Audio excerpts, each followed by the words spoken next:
Il était une fois une petite fille très curieuse. Elle avait une question pour chaque moment du jour, chaque bruit, chaque éclat de soleil dans les feuillages. Heureusement pour cet enfant, il existait quelqu'un toujours prêt à répondre à ses comment, à ses pourquoi, à ses où et à ses quand. C'était sa grand-mère, une charmante vieille dame dont la gentillesse n'avait d'égal que la patience. Ce jour-là, la petite fille travaillait dans le potager avec sa grand-mère, quand soudain une question primordiale traversa sa petite tête alors qu'elle regardait droit devant elle, vers la montagne.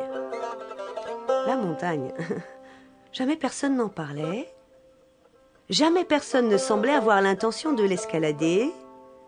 Mais qui avait-il donc derrière cette montagne? Grand-mère, grand-mère, qu'y a-t-il derrière la montagne? Mon enfant, il se fait tard. Nous devons allumer le feu dans la cheminée. Veux-tu aller chercher un fagot de petit bois? L'enfant est curieuse, soit, mais elle est aussi très obéissante. Elle court donc chercher le fagot en pensant que sa grand-mère devient peut-être dure d'oreille. Le feu crépite déjà dans l'âtre quand la fillette repose sa question. Grand-mère, qu'y a-t-il derrière la montagne? Petite, va donc chercher de l'eau au puits. Dépêche-toi, veux-tu? Cette fois, l'enfant est sûr que sa grand-mère a bien entendu sa question, mais ne préfère pas y répondre. Après tout, c'est peut-être une question à laquelle seuls les parents peuvent répondre. De retour à la maison, et sans même prendre le temps d'embrasser sa maman, l'enfant pose sa question. Maman, qu'y a-t-il derrière la montagne? Arrête de poser des questions. Tu rentres bien tard. Va donc nourrir les poules. La fillette décide d'attendre le retour de son père. Et cette fois, elle prend son temps avant de poser la question qui lui brûle les lèvres. Le père est assis près de la cheminée. La journée a été longue. Et il ne tarde pas à apercevoir du coin de l'œil la fillette qui se tortille d'impatience. Allez, mon enfant, c'est quoi la question du jour? Père, je voudrais savoir ce qu'il y a derrière la montagne. Décidément, ma fille, tu poses bien trop de questions. Le jour est couché depuis longtemps. Allez, fais donc de même. Ne traîne pas. L'enfant est partie se coucher. Elle est bien perplexe. Peut-être ne pose-t-on pas ce genre de questions à sa famille.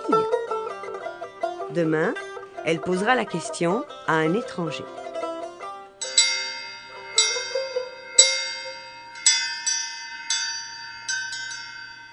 La cloche du village vient de sonner les matines quand notre curieuse voit Lefebvre qui s'approche de sa maison. Oh, quelle chance!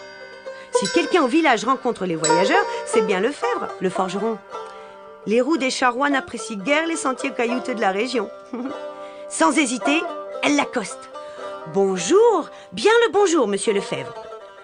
Peux-tu me dire ce qu'il y a derrière cette montagne? Le forgeron écarquille les yeux, et s'il n'élève pas la voix, s'il ne rabroue pas la petite, sa réaction est pourtant bien étrange.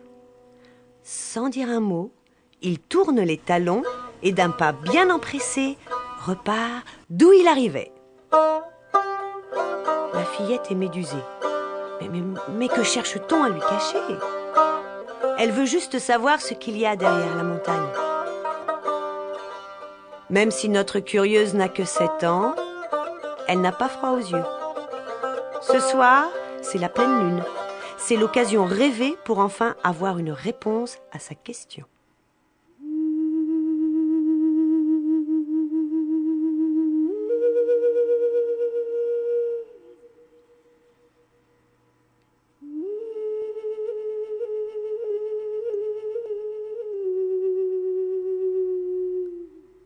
Quand la maisonnée est bien endormie, la petite fille se lève et sort discrètement dans la nuit.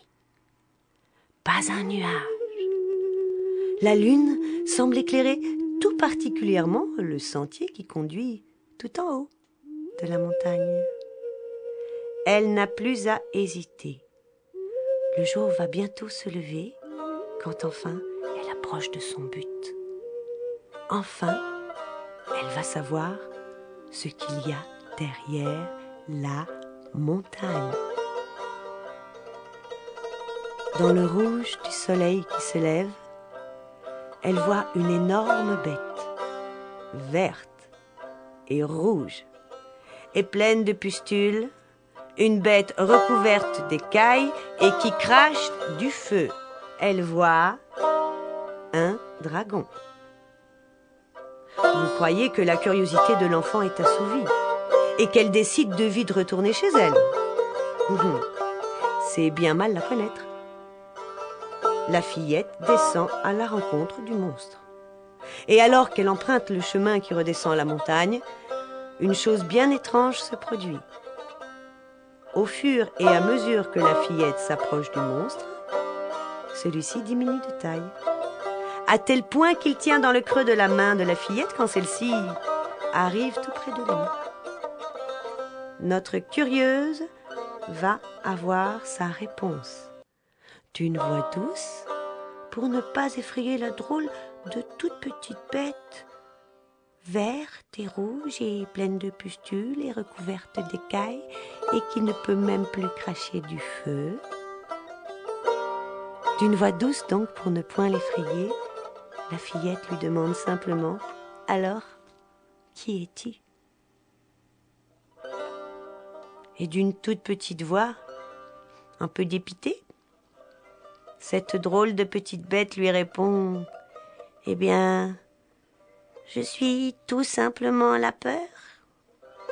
Et toi seul, toi et ta curiosité.